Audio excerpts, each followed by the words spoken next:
Let me just double check that recording have commenced so that we just start and roll for the day. Just a moment. Okay. We are good now. Thank you very much for joining and good morning. I hope you had a restful weekend and hope you are ready to kickstart the week with all the vigor that it requires for success. So today we are going to be discussing governance. We are going to be talking about integrity and anti-corruption. Can the slide come on, please? Can the slide come on, please? The assistant that's supposed to get the slide on, kindly always do that 5 minutes before the meeting so we don't have to be saying this, please. But I will just go on all the way. So we are talking really today about integrity, about anti-corruption, and the expectations for development projects, most especially projects that are within Africa, that are being implemented within Africa. Thank you for the slides. It's on now. So that's the focus for today. We all know that it is an issue that is very critical in the African context, and the perception for corruption, it may not be right, it may not be correct, but it is high. So for projects as well, this is a key consideration for financing. They want to check whether there is readiness to be transparent, whether there is readiness to have anti-corruption expectations met during the implementation of a particular African development project, most especially when it is funded by development finance institutions. This is really an issue of concern and is an important topic that lenders and serious investors, most especially international investors, they are no longer just assessing your projects because it is economically viable or technically sound. They are also checking the transparency, the accountability, what is the procurement integrity that is put in place from selecting the EPC to selecting the consultants, the suppliers, both for products and for services. They are checking what are the institutional controls that have been put in place, even if the implementation have not started yet, since you are still conceptualizing the project. But are there controls to check these key aspects of governance for the project?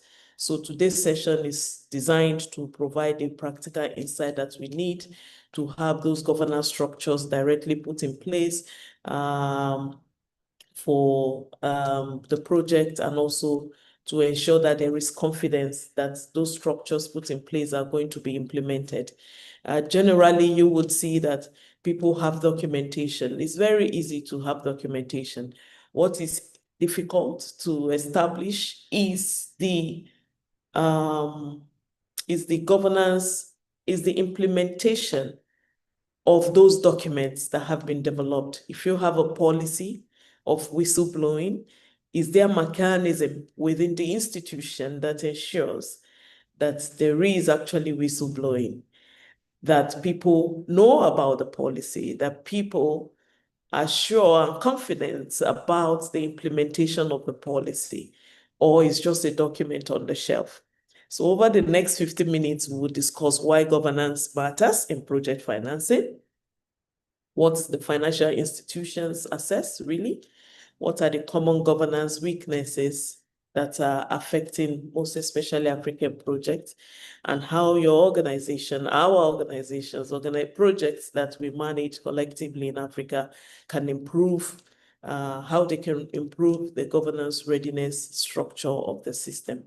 So as usual, our session on this project financing series is for project sponsors, government agencies, consultants like us, different banks, both commercial and DFIs, and then the development program managers, and generally organizations that are engaged with DFIs. So please, next time, come with your friend, your project partner, so that they can also be part of the series. So my next is why governance matters. You see, when people say ESG, it has become a slogan. The G of the ESG is actually governance, and it is loaded. It is very, very heavy on implementation. It is beyond just having, ESG, we are ESG compliant. We are compliant. It's beyond that. It is really deep. It requires time to set up. It requires commitment of the leadership of an organization, the promoters of a project, and even the financiers are looking. Are the decisions transparent? Are the processes in place? Are the risks identified and controlled? These are what they are looking at when it comes to governance, and this is why it matters. It matters because funds must be properly managed.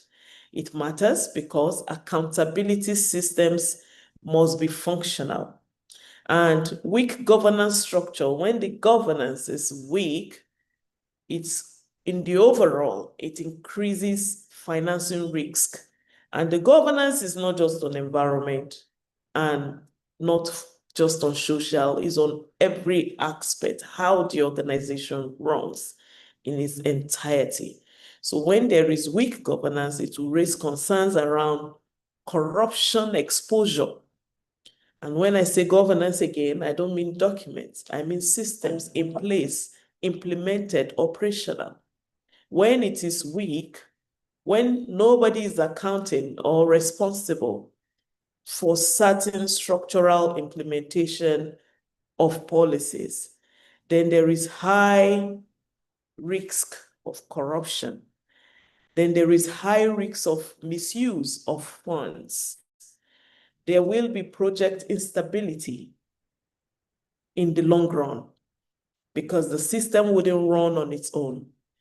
The procurement irregularities will be high. And all of this will lead to reputational damage for that project. And DFIs are very sensitive on this. They do not want their reputations on the line on projects that they are financing that's supposed to solve problems, that's supposed to solve development problems. They don't want that same project introducing challenges, introducing difficulty or deepening vulnerability of the very populace they are trying to improve their livelihoods. So this is why governance is now treated as a very core financing issue. It's not that we have funding, it is whether we have the structure to implement this funding and sustain the funding itself. Funding comes in trenches. Projects can be locked out of. There's a project I'm involved in, and they have threatened that they are going to stop funding that project. That's because they could give you the leverage at the beginning and say, okay, let's commence, let's see how this is going. But after a while, and your structures are not being implemented, all that was promised on paper, when it is audited, it is not at par with what is on the ground, what is happening. Maybe there's elite capture, politicians have captured the project for some other benefits that was not originally bargained. That becomes an issue of concern and can stop funding. I'm emphasizing that because I mentioned sustained funding, sustained. So my next point will be what DFIs and financial institutions access. They typically review your governance structure, as I've emphasized. They look at your decision-making system. What is the hierarchy of decision-making and the competency of those making the decisions? They look at the procurement processes that is in place. They look at the audit structure that you have also established prior to commencement of the project, prior to funding. They look at the conflict of interest controls that is in place. What officials are handling what, and do they have personal interest that is conflicting as they are executing the project? They look at the reporting mechanism that have been set up and the anti-corruption framework. So in an increasingly format, the lenders want evidence, evidential. I tell even my team as we work together at Richflood that evidence is what we want to see, not the challenges, not the problems, evidence of results, that governance systems are really operational, that they are not just on the shelves.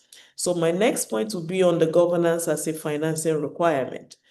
The governance component of the ESG, as I have emphasized, focuses on transparency. It focuses on integrity.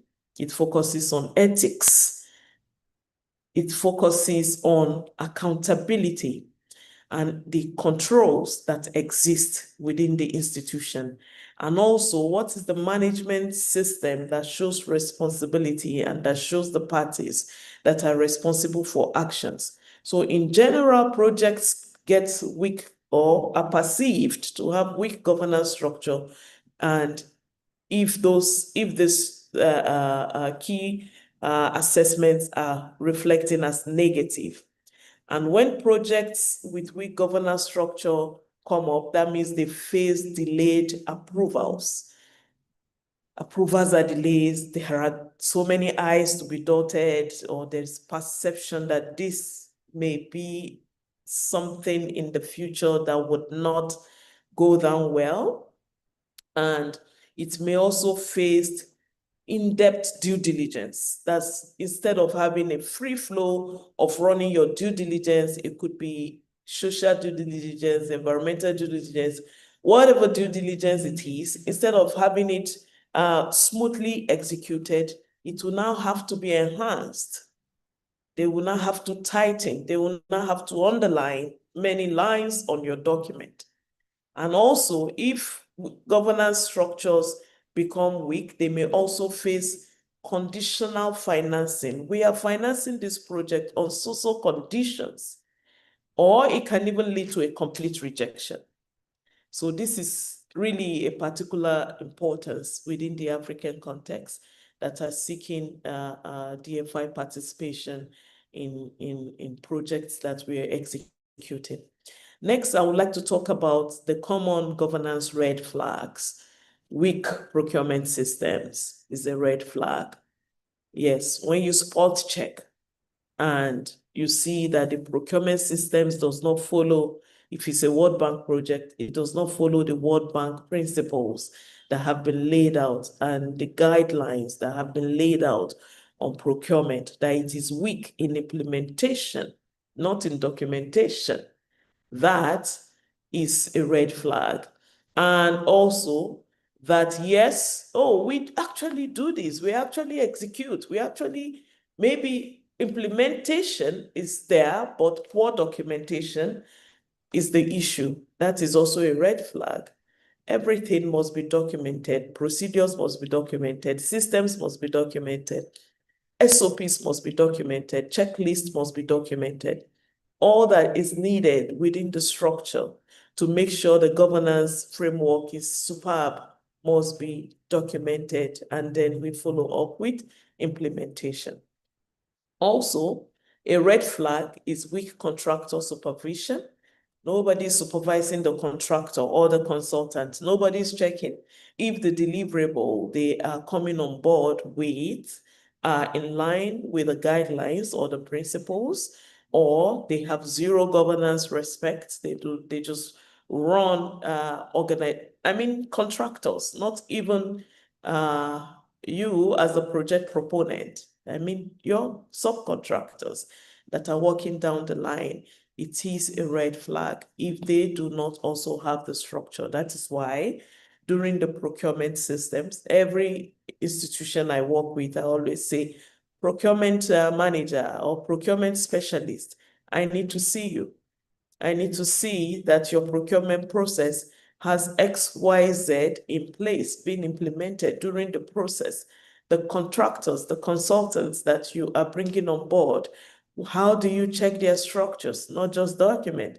How do you, the procurement team, look through to make sure that their documentation, their systems, their governance structure is one that is at par with the principles of the financier or the financial institution that we are dealing with?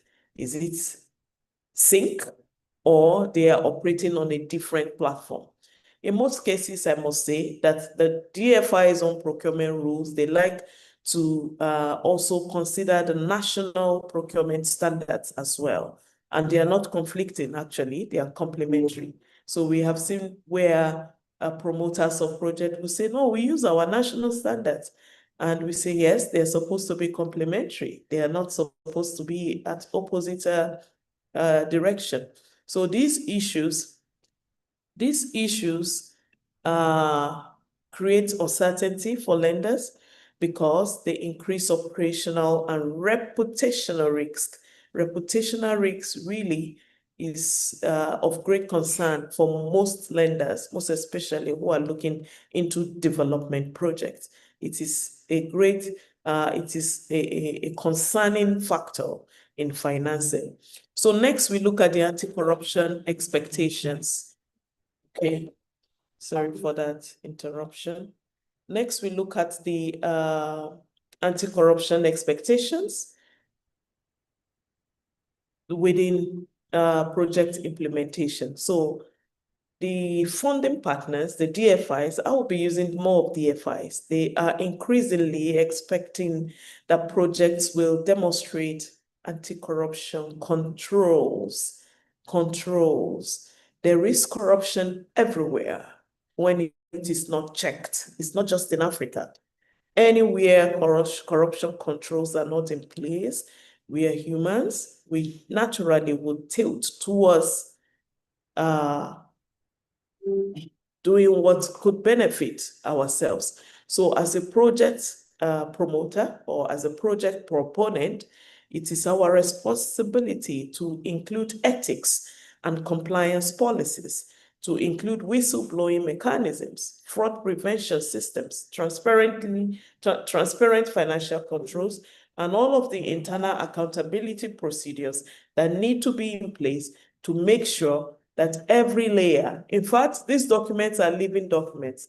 Even within our consulting firm as Richflood, as we are trying to be servicing beyond the context, the local context, that we want to service even abroad, the Western world, and all of the continent, we are repeatedly renewing policies. In fact, as at last weekend, there was an incident that came up, and immediately a policy needed to be developed on that. So you see, it's always a continuous process. When an issue occurs, the question that we ask as managers is there a policy that takes care of this? You don't ask me, you ask the policy, you ask the governance structure, you check the system. Do we have something in writing that have addressed this issue or this risk that you are flagging? Have we captured it in our framework, governance framework? If the answer is no, we immediately go backward integration, if you like. We develop the policy. Instead of even responding to the issue, what needs to be developed immediately is to have a rapid policy development and to look at it and use that case as a case study to now update maybe existing policy or create a new policy, and then the governance structure runs so that promoters, the top leadership, don't have to be micromanaging the processes. They look through and say, okay, the line managers are trained, they are informed, they have read or gone through the training about this policy, they understand it, and they are implementing it. So in many cases, lenders may review the records to be sure that it is being implemented. They may also review the payment approvals for procurements to make sure the financial transparency, the fraud prevention, the conflict of interest matters that they are actually taking care of. They may dig deeper than you think in auditing to check whether these things are in place. The payment approvals, how did it go? The contractor selection processes, was it followed? Or it's my younger brother that is doing all of the projects in the organization because I'm there. Is that what is happening? And they establish audit systems. Recently, a company contacted us to say, please, all of these governance issues you're talking about, can you come and audit the system and let's see. Let's hands off and you check our system, check our documents, and check the implementation of it. That means check our records, whether we are really having these integrity systems that is finance ready or that will ensure the sustenance of our financing. All right, so our time is fast spent. Let me now run. If you have a question, please, you can start dropping in the chat box so we can have you the chance we can give you the chance, to speak up or we can read it depending on your preference. So procurement and integrity systems. They are one of the most scrutinized. As I have said, the process must be competitive, as we all know, yeah? It must be competitive. It's not my brother, my sister. It must be competitive, respecting all of the due diligence for a proper contract process and documentation. Do you have the proper contract documentation? Do you have the monitoring of procurement risk? There is. Remember, we have treated risks, different categories of risk already in our previous episode. There is also procurement risk aspect of things. Weak procurement systems can really expose projects to serious level of corruptions that will hurt the financing. And when those weaknesses are there will be financial leakages, there will be implementation delays, and your reputation also as the project promoter is on the line. It's not just the DFI's own reputation. So next is the governance and ESG risks. For example, poor oversight may lead to environmental non-compliance. There must be oversight. When there is an issue, even in Richflood, I use Richflood as an example, because we're a Pan-African organization. When there is an issue, I say, hey, their manager, their COO, this is a leadership problem. I say first, leadership problem. So when there is poor oversight from the line managers, from the leadership, management structure, when there is a poor oversight, there will be non-compliance, there will be weak contractor engagement, and that creates social risk along the line, and there will be corruption that can damage the stakeholders' trust, in its entirety. So next is why projects fail, governance review. They fail because the governance systems are informal. It's just from me to you, no documentation, no structure, no review of those structures, no training to comply. It's just verbal, informal way of running the project or implementing the project that will lead to project failure. I mean, governance review failure, failure of it. So compliance culture is weak, and documentation is poor. You can see that on the screen. The next is governance in the African context. We want stronger institutional systems. So we are encouraging both our clients and our future clients and everybody else in the room today now that you should work towards having stronger institutional systems and create transparency. This, we have confidentiality, yes, and we all get to sign confidentiality agreements, NDAs and all that, but there is the transparency that must really be public, not even within the organization. There are documents that must be made public, and when they are made public, we must be sure that what we have announced is what we are following. Not that we say, oh, this project is going to, this is the selection criteria for maybe the community that will benefit from this the construction of schools or construction of roads, there will be a criteria to select. And you know that you are not following the criteria. It's just an example I'm giving. So projects that demonstrate governance maturity are generally viewed as lower risk projects. So as I conclude, I'm also checking the room if there are questions there.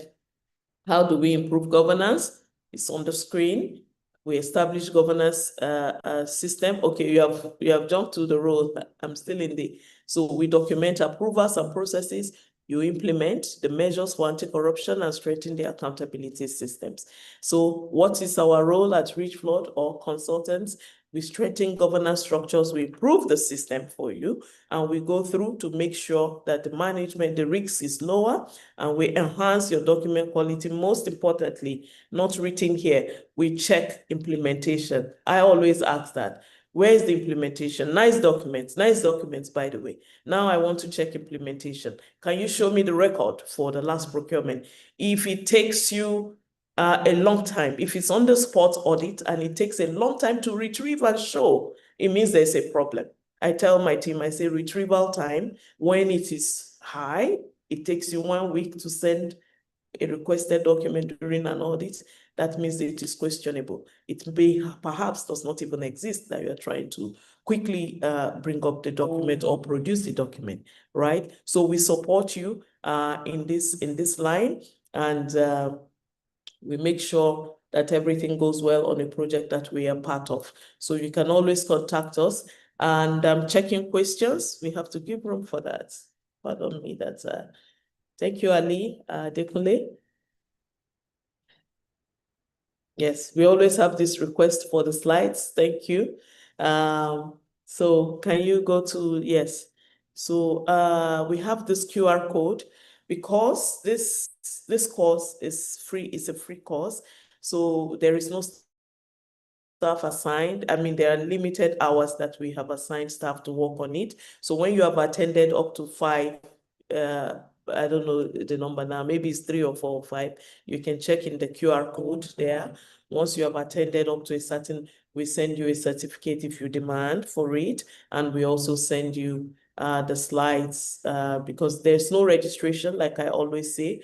For this is an open to enter, is an open learning platform. We don't collect your emails before you join. So, but if you request, we via email, we are very happy to provide it. Yeah.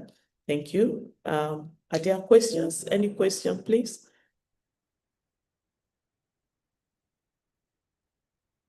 I'm checking in the room. Maybe someone dropped. Thank you, Martina. Martina Rama. Thank you. Shea Okundoye. Thank you. Yes. No, this is the 6th episode, Mr. Shea. This is the 6th episode. Joe Spinoza. Hello. Thank you. All right. Vivo, okay. Adike Koka says he has attended 4 times now. Thank you. Please use the link. Please use the link to say so that it's also a system we have set up. So once you fill up that link, whoever is responsible at the other end will do the needful naturally when they have verified. So you have to send an email, and then it is verified, and you get what it is that is demanded. Right, Rachel, I have addressed that. Hello, Madam Judith Ochibo. Thank you for dropping your Starcoin Day. MSN Energy Resources, thanks for being consistent here. Yeah. Martina, this is your first time from UNICEF. Yes, I think you have missed 5 sessions. This is the 6th in the series, and the series continues every 2 weeks. Every 2 weeks, we have this series repeated, yeah? Every 2 weeks on Monday, same time, same link. Same time, same link, right? Thank you very much. And this is a Monday. We're wishing you a very fruitful week ahead. I'm checking to see if there are any questions I have not addressed. Oh, a construction stage. What are the most critical environmental and social risks lenders expect to see fully addressed before financial close? Okay, Mr. Johnson, you may check the Richflood YouTube link. I think we have uploaded that series that has to do with social risks, environmental and social risks. We had 2 series on that. So I think that video will really be helpful. It's on our YouTube channel. If you search for Richflood, you'll see our official YouTube channel, and you can watch. How can project developers ensure that ESI outputs are aligned with the DFI requirements to avoid delays? DFI and ECA to avoid delays during due diligence. Yeah, so every country, depending on which country you focusing on, they have the local laws, and also there's the IFC performance standards that guide how what is to be captured and how it will be captured, and the reporting, the structure, and everything else that you need. Yeah. So the local laws, they would normally have the ESI Act. In Nigerian context, you have the ESI Act. In other countries too, because I see you're Nigerian. In other countries too, they have that. And then the IFC performance standards is like I said in episode 2, is it? That the IFC performance standard is the apex standard that we use, because all other local national standards also fit into it perfectly.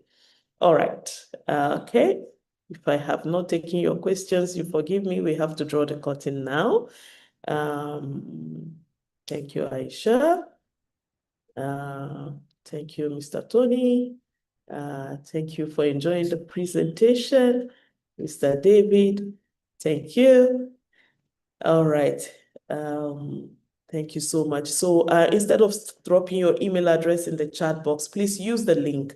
Use the QR code or the link that is in the chat box to fill that information. That's where it's supposed to be, because after we end this, nobody's going to be reviewing the back end. But in the link, there's going to be follow-up eventually. All right. Thank you. Please click the link before we end the meeting. It's 2 minutes late. Please click the link before we close the meeting, so that you don't lose the link. Yeah. All right.